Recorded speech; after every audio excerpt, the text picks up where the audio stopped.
Hello viewers, welcome to Civilgram channel. Today we are discussing lecture 1, Introduction to RCC. To start with introduction part, we have to know some important terms which are used in design further. पहला है PCC. It is a hardened mass obtained from a mixture of cement, sand, aggregate and water. It stands with plain cement concrete. मतलब जो हम लोग structures में buildings बनाते हैं या शॉप बनाते हैं या कोई भी कॉम्प्लेक्स बनाते हैं, उसमें हम जब कंक्रीट प्रिपेयर करते हैं तो हम cement, sand, aggregate and waters को डेफिनेट प्रोपोर्शंस में और एक डेफिनेट मिक्स में हम उसको प्रिपेयर करते हैं और उसके बाद उनको हम फॉर्मवर्क में प्लेस करते हैं, जिसके रिज़ल्ट में एक हमको हार्डन मास मिलता है. वो हार्डन मास आपका पीसीसी कहलाता है. Second term is the RCC. RCC stand for reinforce cement concrete. When the steel bars are placed in the formwork and fresh concrete placed around it, a composite hardened mass is formed, which is called RCC. RCC और PCC में जो difference है वो केवल steel bars का है. In case of PCC, we do not use steel bars. We use only cement, sand, aggregate and water. But in RCC, we use steel bars along with PCC. The third point, grade of concrete as per IS 456. IS 456 2000 code ने different concretes को divide कर रखा है different sections में. तो पहला section जो है वो आपका ऑर्डिनरी कंक्रीट है, दूसरा सेक्शन आपका स्टैंडर्ड कंक्रीट है और तीसरा सेक्शन आपका हाई स्ट्रेंथ कंक्रीट है. तो ऑर्डिनरी कंक्रीट के अंदर तीन डेजिग्नेशंस ग्रुप आते हैं, M10, M15, M20.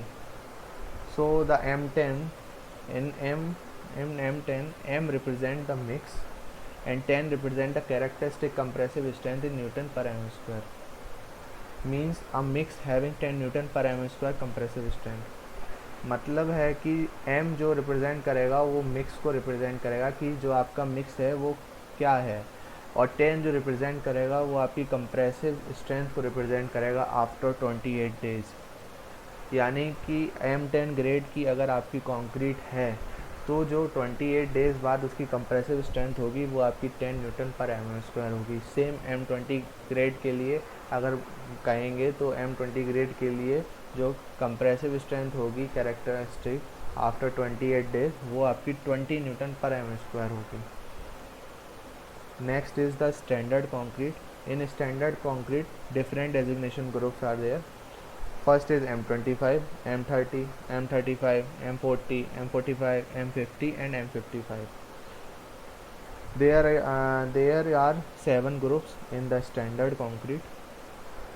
In high strength concrete, the designation group are M60, M65, M70, M75 and M80.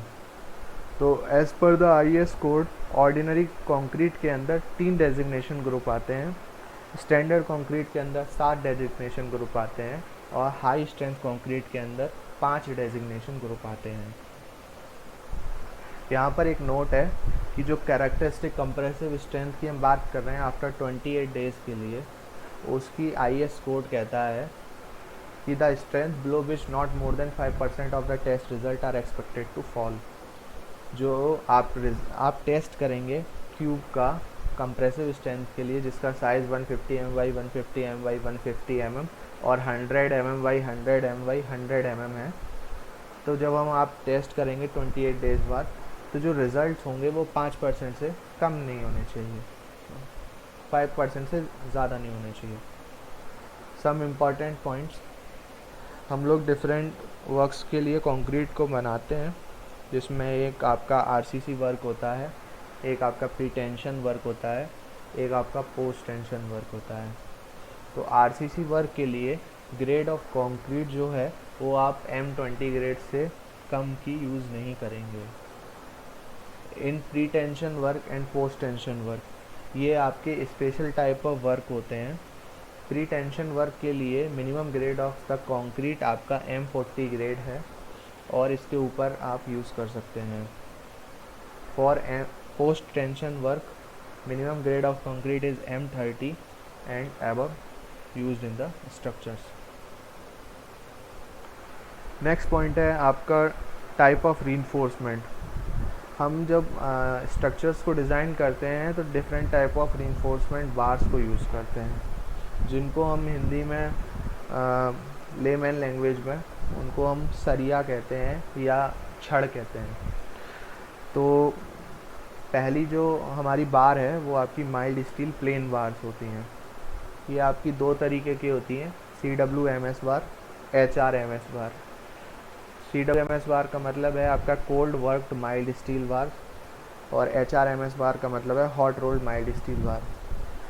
तो इसके लिए जो कोड है CWMS बार के लिए वो है IS 432/1996, और HRMS बार के लिए है कोड IS 1139/1996। जो ये कोड है ये आपका सीरियल नंबर बताता है कि जिस नाम से आपका कोड इंडियन स्टैंडर्ड में है, और सेमीकोलन के बाद ये जो ईयर है आपकी 1996, ये आपकी डेट ऑफ इशू को बताती है। सेकंड है आपका हाई यील्ड स्ट्रेंथ डिफॉर्म बार। हाई यील्ड स्ट्रेंथ डिफॉर्म बार को भी हमने दो पार्ट्स में डिवाइड किया हुआ है, cold work deform bar and hot roll deform bar. Cold work deform bar के लिए जो IS कोड है वो IS 1786/1979 है। इसको दो पार्ट्स में डिवाइड किया है, जो हम लोग अपने स्ट्रक्चर्स में नॉर्मली देखते हैं कि FE 415 and FE 500। Hot role reform bars जो होती हैं उसके लिए जो आपका कोड है वो IS 1139/1996 पार्ट 2 है। इन माइल्ड स्टील प्लेन बार्स में जो हम लोग अपने स्ट्रक्चर्स में देखते हैं वो आपकी FE 250 बार्स होती हैं, जो हम अपने घर में, बिल्डिंग्स में, ऑफिस में देखते हैं कि जो विंडोज़ वगैरह होती हैं उसमें जो स्मूथ बार्स होती हैं वो आपकी माइल्ड स्टील बार्स होती हैं। हमारी जो नेक्स्ट बार है वो है आपकी थर्मो मैकेनिकली ट्रीटेड बार यानी कि TMT बार्स, जिनका हम लेटेस्ट यूज़ कर रहे हैं। इन्हीं का आप लोग TV में एड्स देखते हैं, जिसमें कि एड्स आते हैं कि TMT बार्स आर बेस्ट, क्योंकि TMT बार्स में क्या होता है कि सर्कुलर और स्पाइरल फॉर्म में आपके रिंग्स प्रोवाइड होती हैं बार के ऊपर, जिससे क्या होता है कि कंक्रीट और स्टील जो होती है वो उनके बीच में जो बॉन्ड है वो स्ट्रॉन्ग हो जाता है, यानी कंक्रीट और स्टील बॉन्ड स्ट्रेंथ में स्ट्रॉन्ग हो जाती है। नेक्स्ट है हमारा stress strain curve for steel. तो हम लोग स्ट्रेस स्ट्रेन कर्व पहले से पढ़ते हुए आ रहे हैं। स्ट्रेस स्ट्रेन कर्व में हम लोगों ने अभी 3 बार्स डिस्कस करेंगे, FE 250, FE 415 एंड FE 500। तो FE 250 जो है वो आपकी माइल्ड स्टील प्लेन बार्स में आती है। यही हमने ज़्यादातर इसका स्ट्रेस स्ट्रेन बार अपने मैकेनिक्स वगैरह में इसमें पढ़ा है कि इसमें होता क्या है कि इसमें एक अपर यील्ड पॉइंट होता है, एक लोअर यील्ड पॉइंट होता है, एक प्लेट्यू होता है और एक फ्रैक्चर पॉइंट होता है, और लास्ट में यहाँ आकर फ्रैक्चर हो जाती है माइल्ड स्टील बार। इसी का टेस्ट हम यूनिवर्सल टेस्टिंग मशीन में करते हैं मैकेनिक्स की लैब में। तो इसमें हमको यील्ड पॉइंट हमको गिवन होता है, अपर यील्ड, लोअर यील्ड।